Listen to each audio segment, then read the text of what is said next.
Cette fois, on a la réponse. On sait pourquoi Obi-Wan Kenobi a réussi à vaincre Anakin Skywalker. Oui, parce que je suis mieux positionné que toi, je te domine. Non, non, non, c'est parce qu'en plus d'avoir la force, il avait le Shining.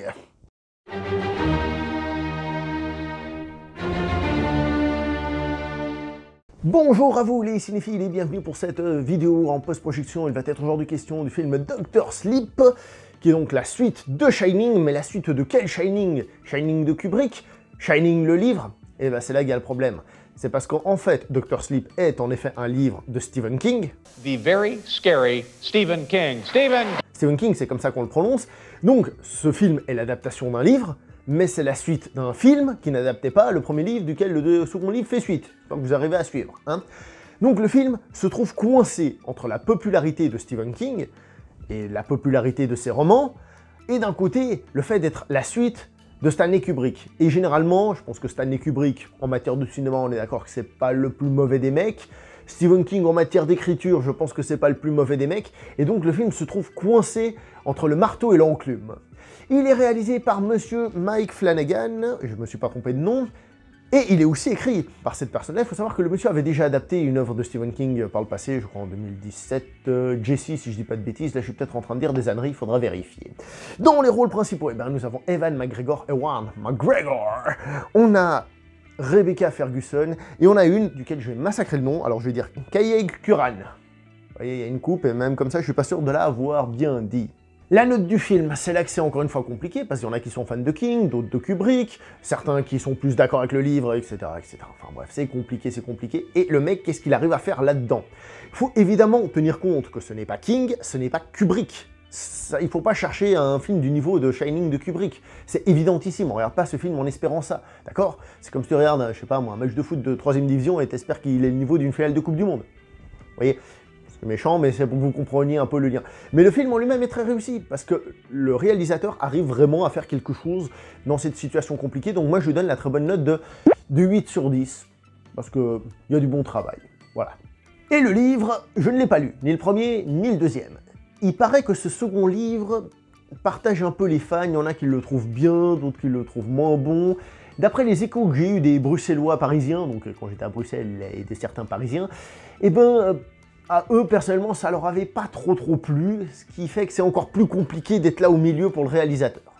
Mais moi, je l'ai pas lu, je ne peux pas dire. Donc déjà, petit résumé rapide, on est dans une suite, quelque chose très à la mode, hein, on relance des trucs du passé, blablabla, et en plus on adapte Stephen King, quelque chose d'aussi très à la mode. Donc en fait, ce film arrive parfait. Est-ce que le film fait du fanservice à Kubrick? Oui. Oui, avec un gros oui, hein, d'accord, c'est très gros, il y a du gros fanservice. Mais le réalisateur a réussi à faire en sorte que ce fanservice soit utile, c'est-à-dire c'est pas du fanservice qui sort de nulle part. Quand ça arrive dans le film, c'est utile. Alors à des moments, c'est un petit peu trop appuyé peut-être, certains plans qui reviennent, des trucs et des machins, c'est peut-être un petit peu trop appuyé, mais par rapport à des foules de fanservice qu'on a parfois en ce moment où il y a que ça, on va dire, je trouve que le réalisateur arrive réellement à s'approprier ça pour raconter quelque chose, donc à ce niveau-là, je dis chapeau, même si évidemment, il y est. Le scénario, j'ai pas trop envie de vous en parler parce que par rapport à la situation de départ, on arrive assez rapidement dans quelque chose de très spécifique à ce film. Et si je vous raconte quelque chose, bah ça prend déjà un certain moment du métrage. Parce que le métrage est pas court, le film est long, 2h30 quand même, hein. Et on pourrait lui reprocher que ce qu'il raconte est vachement simple par rapport à cette durée. Cependant, j'ai à aucun moment trouvé qu'il y avait une longueur ou une scène en trop. Dans le sens où, certes, c'est une histoire longue, etc., et que ce qu'elle raconte finalement c'est assez simple, mais la manière dont c'est raconté permet d'appuyer les personnages, la psychologie et tout ça. Donc j'ai personnellement pas senti de scène en trop, malgré qu'au fond de moi, je regrette évidemment les films d'1h30 comme on faisait à l'époque où c'était simple, direct et efficace, mais pour cette histoire-là, bah, ça me paraît correctement utilisé. L'une des qualités du film, c'est qu'on se sépare clairement de ce qu'a fait Stanley Kubrick, on part vers autre chose, très clairement. Alors, c'est sans doute très proche du roman, mais en tout cas, on s'éloigne de Kubrick pour raconter une histoire originale, et ça, encore une fois, félicitations. Petite remarque pour dire que le film se permet à des moments des tortures d'enfants, on va dire, et ne s'en cache pas. Alors, il y a un tout petit peu de hors-show, c'est-à-dire, je sais pas moi, quand on lui coupe quelque chose, eh ben on va pas le voir, mais il n'empêche qu'on a ça à l'écran. Et les enfants, dans notre culture, c'est quand même quelque chose que quand on leur fait du mal, normalement c'est violent, et le film ne s'en prive pas. À ce niveau-là, j'ai trouvé que c'était assez violent. Les quelques scènes d'épouvante, parce qu'on a quand même des scènes d'épouvante pures, on va dire, fonctionnent plutôt bien. rien d'extraordinaire, elle fonctionne plutôt bien, ça va créer une petite pression, une petite tension. C'est pas ça l'important de ce film, parce que le film, plus qu'un film d'épouvante, je le mettrais plutôt dans thriller fantastique, même si, on est d'accord, ça se rapproche, mais on est plutôt dans une ambiance, ouais, thriller fantastique. Les effets spéciaux, quand il y a des effets spéciaux dans ce film, des effets visuels, ils sont tous extrêmement réussis. Ce que je veux dire, c'est qu'à aucun moment, j'ai eu l'impression de voir quelque chose de faux à l'écran. Ce que tu vois à l'écran, c'est totalement crédible par rapport à la situation. Je ne sais pas exactement comment ils ont fait, j'ai des petites idées, mais je ne suis pas certain. Et bah, à l'écran, ça passe nickel, mais nickel. Pas un peu de travers. Bien joué. Alors, les acteurs, là, il y a un truc à dire très important. Alors, Ewan McGregor, il est très très bon, c'est un mec qui est plein de talent, on le sait, c'est pas nouveau. Et encore une fois, il le fait très bien, bravo, bien joué, félicitations, tout ce que tu veux. Mademoiselle Curran, je vais dire comme ça j'évite de prononcer son prénom et de le massacrer, elle fait bien le taf. Elle fait bien le taf, hein. Je trouve que son interprétation est bien faite aussi, très honnêtement. Et là, on arrive sur le point des acteurs qu'il faut citer, c'est Rebecca Ferguson. Rebecca Ferguson, dans ce film, elle est magnifique, elle est extraordinaire. Son personnage arrive, avec presque rien, à être dérangeant, à faire flipper. C'est vraiment un personnage qui t'as pas envie d'être à côté, que tu sens qu'il est mauvais, qu'il y a quelque chose qui se dégage de ce personnage.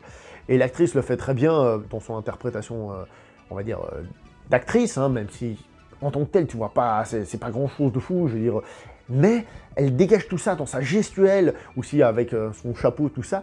Il y a quelque chose qui se dégage de ce personnage qui est vraiment dérangeant, quoi. Et ça, j'ai trouvé ça très réussi, et je pense que ce film repose beaucoup sur ses épaules à elle, parce que c'est parce qu'elle, elle arrive à dégager ça, qu'on voit les méchants comme une menace, comme quelque chose de vraiment dérangeant et quelque chose de fort. Donc félicitations, je pense qu'il y a vraiment beaucoup du film qui passe par elle, très honnêtement. La mise en scène, alors évidemment, on n'est pas chez Kubrick, hein, on se calme, mais franchement, elle est vachement soignée, hein. La réalisation de ce film, la mise en scène est vachement soignée, et il n'y a rien qui m'a choqué de négatif, au contraire, j'ai trouvé que c'était très solide comme mise en scène, qui aidait à souligner les moments sans trop en faire. Alors bon, évidemment, il y a des plans qui sont repris de Kubrick, certains qui sont en mode fanservice, même si, comme j'ai dit, assez utilisé. Un exemple tout bête. Le plan du début de Shining, vous savez, cette caméra qui avance comme ça, puis on a l'île comme ça, puis on entend la fameuse musique. Tan, tan, tan. Je me suis revu hier la scène, j'adore l'intro de Shining. C'est repris dans le film. Ça fonctionne moins bien que chez Kubrick, complètement. Ça y est, oui. Ça fait fanservice, oui. Est-ce que ça a une utilité? Celle-ci, un peu, mais pour dire que le mec, il a réussi vraiment à s'emparer du matériau, et bien, comme j'ai dit qu'il était coincé, à en faire quelque chose. Bien joué, bien joué, bien joué. Juste un dernier petit truc, au niveau du son, j'ai trouvé que la bande sonore jouait un peu beaucoup la carte d'une espèce de cœur, enfin ça ressemble à un bruit de battement de cœur, mais c'est régulier, poum, poum. Des fois pour donner une espèce de sale ambiance, qui fonctionne parfois, mais qui parfois peut faire un petit peu trop pour essayer de mettre un petit peu trop de grosse ambiance, même si la plupart du temps ça fonctionne. Voilà. Donc en gros, qu'est-ce qu'on a dans ce film? Eh ben on a une bonne réalisation, des acteurs bons, voire excellents, et qui pour moi font beaucoup. On a un film qui arrive à réutiliser le fanservice, mais fanservice il y a quand même, hein, faut pas oublier. Et donc, comme j'ai dit plusieurs fois dans cette vidéo, c'est un réalisateur qui part d'une situation difficile, avec laquelle il pouvait difficilement faire quelque chose, et il arrive quand même à en tirer quelque chose que je trouve très réussi, même si, évidemment, ça ne vaudra jamais Kubrick, ni un autre grand film du genre. Est-ce que le film m'a fait peur? Non, il ne fait pas peur, même s'il fait monter un petit peu la tension. Voilà, je vais m'arrêter là pour cette vidéo. On se voit prochainement pour une prochaine vidéo. N'oubliez pas de liker, commenter, partager. Portez-vous bien, et si ça va pas, n'oubliez pas d'aller voir le docteur.